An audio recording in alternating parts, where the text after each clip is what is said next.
नमस्ते सदावत्सले मातृभूमि। आज भारत के यशस्वी प्रधानमंत्री माननीय मोदी जी, आज नहीं कल मोदी जी सोमनाथ मंदिर के एक कार्यक्रम में थे। उनकी एक स्पीच हुई। उस स्पीच में सोमनाथ मंदिर के सदस्यों में माननीय अमित शाह जी और लाल कृष्ण आडवाणी जी शामिल थे। उसमें उन्होंने बात तो बिल्कुल पते की कही, बात सत्य कही। और बात सत्य ये कही कि आक्रांताओं के द्वारा जिस समय अत्याचार किए जाते हैं और सत्ताएं घेरी जाती हैं, पकड़ी जाती हैं, सत्ता स्थापित की जाती है, विजेता घोषित होते हैं, वो बहुत दिनों तक नहीं चलते। आफ्टर ऑल डेमोक्रेसी ही प्रिवेल करती है, ऐसा उन्होंने कहा। मैं उनकी बुद्धिजीविता से बहुत भली भांति परिचित हूँ। बड़े बुद्धिजीवी व्यक्ति हैं, इसमें कोई शक नहीं है। लेकिन मुझे लगता है कि बहुत सारे संशोधनों की आवश्यकता पड़ती है। उनकी बात बिल्कुल ठीक है, लेकिन भारत में मुस्लिम आक्रांताओं ने 400 से 500 वर्ष तक एक्सक्लूसिव शासन किया। मैं अगर मुगलों की बात कहूँ तो अकबर, जिसने भारत का सबसे बड़ा भूभाग पर कब्जा करके रखा था, अकबर से लेकर और औरंगज़ेब तक चार पीढ़ियों ने हिंदुस्तान के ऊपर लगभग 150 से 200 वर्षों तक एक्सक्लूसिव कब्जा करके रखा था और जो चाह वो किया।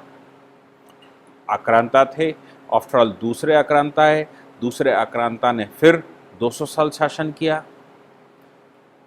ये जो 500 वर्ष का कालखंड रहा, ये आक्रांताओं का कालखंड था। लेकिन आप सोच सकते हैं या हमको विचार भी करना चाहिए कि आक्रांताओं का शासन तो चला गया, नो डाउट जाना ही था। और हिंदुस्तान का तो स्वभाव ऐसा है कि हम गुलाम भी बहुत जल्दी होते हैं और आज़ादी भी बहुत जल्दी पाते नहीं हैं। क्यों? क्योंकि हमारे आपस में फूट, हिंदू बंटता है तो घटता है। जहाँ जब जब हिंदू घटा है तब तब देश बटा है, ये हम सब जानते हैं। खैर, मेरा कहना ये था कि बात उनकी बिल्कुल ठीक है, लेकिन 500 वर्षों में एक अगर पीढ़ी 25 वर्ष की मान के चलें तो 100 वर्ष में 4 पीढ़ी और 500 वर्षों में 20 पीढ़ियाँ। 20 पीढ़ियों के बाद हमको आज़ादी मिली, लेकिन वो आज़ादी भी कितनी अक्षुण्ण रह पाएगी, ये समझने की बात है। क्योंकि आज़ादी के बाद भी वैसे ही सत्ता हासिल हुई, नेहरू बैठ गए, जो फिर से वहीं से गवर्न हो रहे थे जहां से सीधा गवर्न हो रहा था कभी हिंदुस्तान। मैं मान के चलता हूं कि माननीय मोदी जी के 2014 में आने के पश्चात हमको मौलिक अधिकारों का मतलब पता लगा, हमारे देश में आज़ादी का मतलब पता लगा, आज़ाद सरकार का मतलब पता लगा, देश की स्वायत्तता का मतलब पता लगा। और इस स्वायत्तता को हम कितना एंजॉय कर पाएंगे पिछले 7 वर्षों के बाद।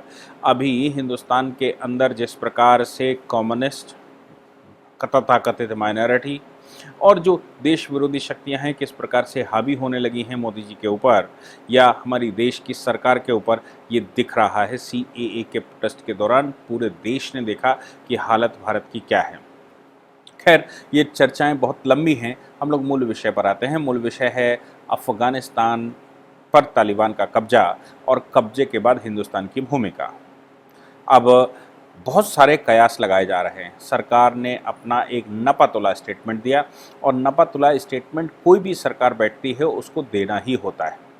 हमारे यहाँ सरकार ने एक नपा-तुला स्टेटमेंट दिया और वो नपा-तुला स्टेटमेंट ये है कि भाई हम थोड़ा वेट करेंगे, देख रहे हैं। मोदी जी का ये स्टेटमेंट इस समय आना, जो उन्होंने सोमनाथ के मंदिर पर दिया, इस समय आना कि भारत कभी भी आक्रांताओं को स्वीकार नहीं करता। भारत में सदैव डेमोक्रेसी का बोलबाला रहा है, भारत में स्वतंत्रता का बोलबाला रहा है। भारत आक्रांताओं को, भारत दुष्टों को स्वीकार नहीं करता। हम इसका मतलब सीधा है कि वो तालिबान के लिए कह रहे थे कि तालिबानी सत्ता को हम स्वीकार नहीं करेंगे या तालिबानी सत्ता लंबे समय तक नहीं चल सकती और तालिबानी सत्ता का कुछ भारत में नहीं हो सकता। भारत के लिए वो कुछ भी कहें, जैसे उन्होंने जम्मू कश्मीर के लिए तालिबान ने स्टेटमेंट दे दिया और स्टेटमेंट ये दे दिया तालिबान ने कि जम्मू कश्मीर भारत का आंतरिक मामला है। बात तो उसने सही कही है, लेकिन वो तो तालिबान तो अफ़गानिस्तान के अंदर भी कह रहा था कि महिलाओं की सुरक्षा हम करेंगे, वो अंदर भी कह रहा था कि सरकार बदल गई है लेकिन किसी को नुकसान नहीं होगा। लेकिन आपने एयरपोर्ट पे महिलाओं की हत्या का मामला देखा, एक फुटबॉल का प्लेयर हवाई जहाज़ पर लटक गया और कैसे गिरा। राष्ट्रीय प्लेयर था वो, बाद में पता लगा कि वो राष्ट्रीय प्लेयर था अफ़गानिस्तान का। तो आप सोच सकते हैं कि तालिबान के ऐसे स्टेटमेंटों का कितना विश्वास किया जा सकता है। खैर, मैं आपको एक और स्टेटमेंट दिखाऊंगा जिस स्टेटमेंट में तालिबानी लोग जो भारत की हिंदी भी जानते हैं, उनका जम्मू कश्मीर को लेकर कैसा स्टेटमेंट आया, वो स्टेटमेंट भी सुनना ही चाहिए। दूसरी बात एक और है कि जिस प्रकार से अफ़गानिस्तान के लोग संसार भर में जाने का प्रयास कर रहे हैं, वो भारत में बहुत कुछ कयास लगाने का प्रयास लोगों ने किया। भारत सरकार ने नपे-तुले स्टेटमेंटों में ये कहा कि वहाँ पर जो लोग भी हमारे हैं, हम उनको भारत में लेकर आएंगे। अफ़गानिस्तान में भारत के नागरिक को हम भारत में लेकर आएंगे, ये हमारी जिम्मेवारी बनती है। इसको ध्यान में रखते हुए भारत का C-17 नाम का जहाज़ गया भी, पहले एयर इंडिया के जहाज़ गए, फिर एयरफोर्स के जहाज़ गए और वो लोगों को ले भी आए। अब अफ़गानिस्तान के अलग अलग स्थानों पर भारत के जो लोग हैं वो एक जगह कैसे इकट्ठे हों और उनको कैसे भारत लाया जाए, ये चिंता का विषय भारत सरकार के लिए है और भारत सरकार मूल रूप से उस पर भी काम कर रही, इसमें भी कोई शक नहीं। अब सवाल यहाँ पर आता है कि क्या अफ़गानिस्तान के लोग या अफ़गानिस्तान के लोगों को भारत इमिग्रेशन देगा, या लोग कह रहे हैं कि भारत में नागरिकता देने की व्यवस्था हो रही है। सरकार ने एक स्टेटमेंट ज़रूर दिया है जिसमें सरकार ने कहा है कि CAA के दौरान, CAA के कानूनों के अंतर्गत अफ़गानिस्तान के अंदर जो लोग हैं वो भारत आते हैं तो भारत सरकार उनको पॉजिटिव कंसीडर करेगी और भारत सरकार CAA में उनको नागरिकता देगी। अब आप लोगों ने ये भी कहना शुरू किया, इसी स्टेटमेंट को साथ में लेते हुए लोगों ने ये कहना शुरू किया कि वहाँ से आने वाले मुसलमानों को भारत सरकार CAA में या भारत सरकार नागरिकता देने के लिए बात कह रही नहीं। भारत सरकार ने CAA की बात कही तो CAA में अफ़गानिस्तान, पाकिस्तान और बांग्लादेश में हिंदू और दूसरी माइनॉरिटी जिसमें क्रिश्चियन और सिख शामिल हैं, उनके लिए हमने स्थान दिया था। तो जब भारत सरकार ये कहती है कि हम CAA के तहत उनको नागरिकता देंगे, का मतलब ये हो जाता है कि वो मेजॉरिटी मुसलमानों को नागरिकता देने की बात नहीं है, वो केवल परसिक्यूटेड अदर देन मुस्लिम्स की बात जो पहले से CAA में है उनको ही देंगे। हाँ, ये ज़रूर है कि हमारे देश में तथाकथित सेकुलरिस्ट जो अपने आप को कहते हैं वो हंगामा करना ज़रूर शुरू करेंगे और वो कहेंगे कि हिंदुओं को अगर वहाँ से जो आ रहे हैं उनको नागरिकता दे रहे हैं आप, तो वहाँ मुसलमानों को नागरिकता क्यों नहीं देंगे, क्योंकि मुसलमान भी तो परसिक्यूटेड है। अब तालिबान से तो पूरा अफ़गानिस्तान परसिक्यूटेड है, तो कैसे पूरे अफ़गानिस्तान के 8.5 करोड़ों को नागरिकता देगी, ये तो भारत में रहने वाले तथाकथित सेकुलरिस्ट ही बताएंगे। लेकिन मेरा मानना यह है कि भारत सरकार ने इस प्रकार का कोई आश्वासन नहीं दिया है कि वहाँ पर जो मुसलमान हैं उनको भारत में नागरिकता देंगे, और देना भी नहीं चाहिए और दी भी नहीं जा सकती। क्यों?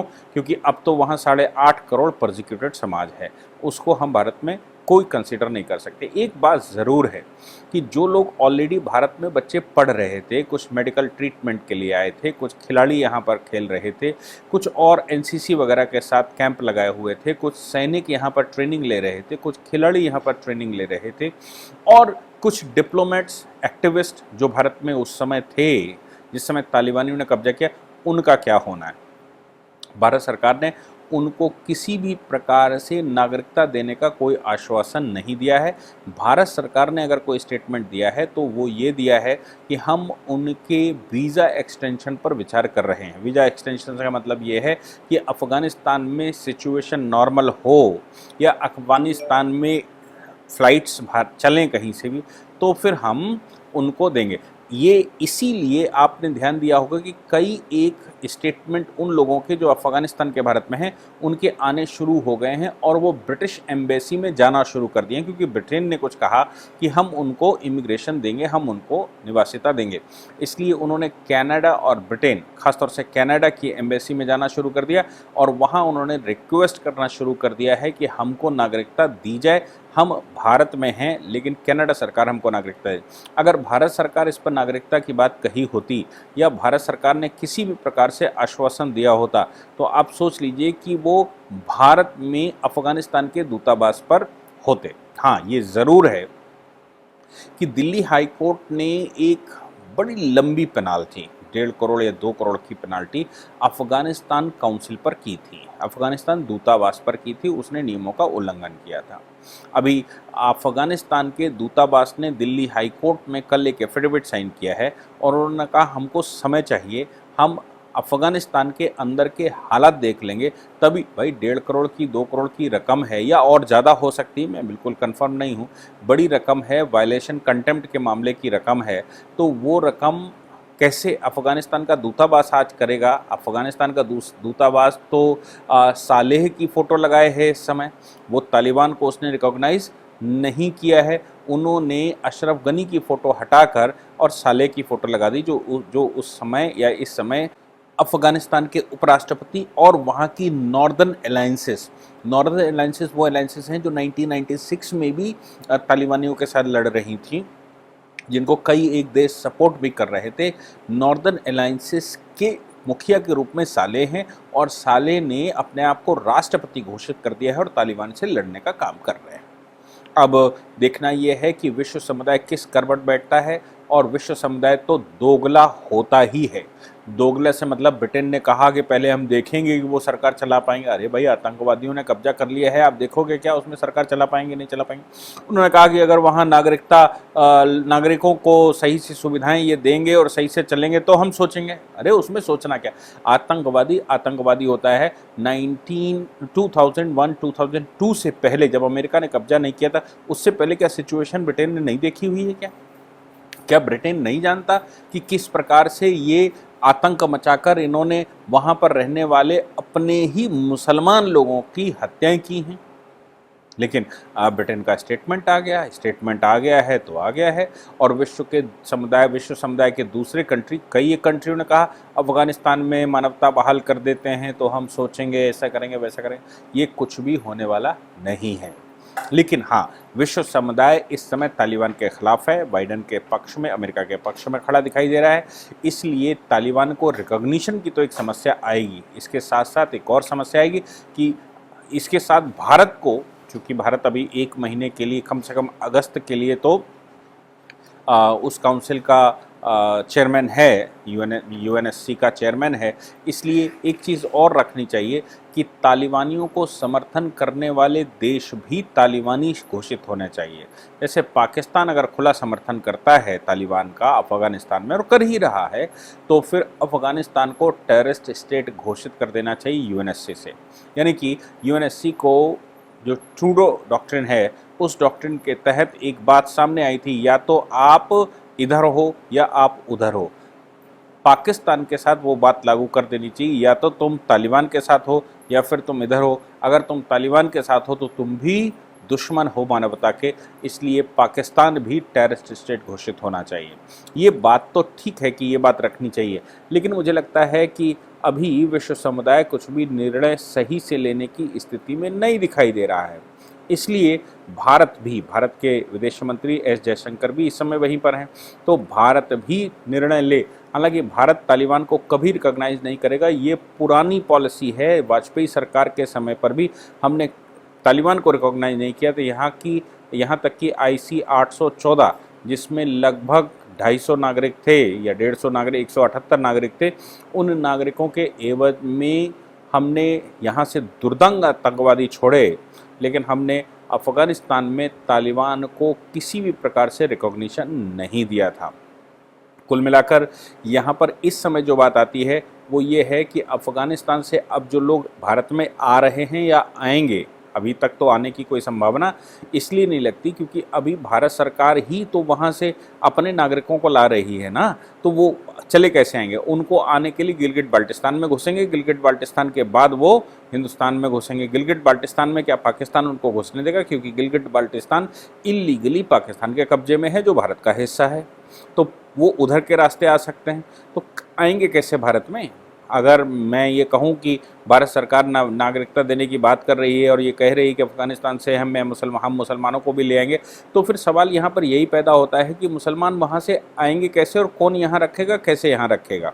अभी आने का कोई साधन नहीं लगता, इसलिए ये चिंता करने का विषय नहीं है। लेकिन वो लोग आ सकते हैं जैसे हिंदू आते हैं, सिख, बाकी के हिंदू के दूसरे ग्रुप्स, सिख है, बौद्ध है, जैन है, या और ग्रुप्स हिंदुओं के आते हैं, उन ग्रुपों की तरह वो बनकर आ सकते हैं, वेशभूषा धारण कर सकते हैं, हिंदू बन सकते हैं, हिंदू अपने आप को घोषित करके हिंदुस्तान में घुस सकते हैं। ये सब कुछ हो सकता है और ये संभव है।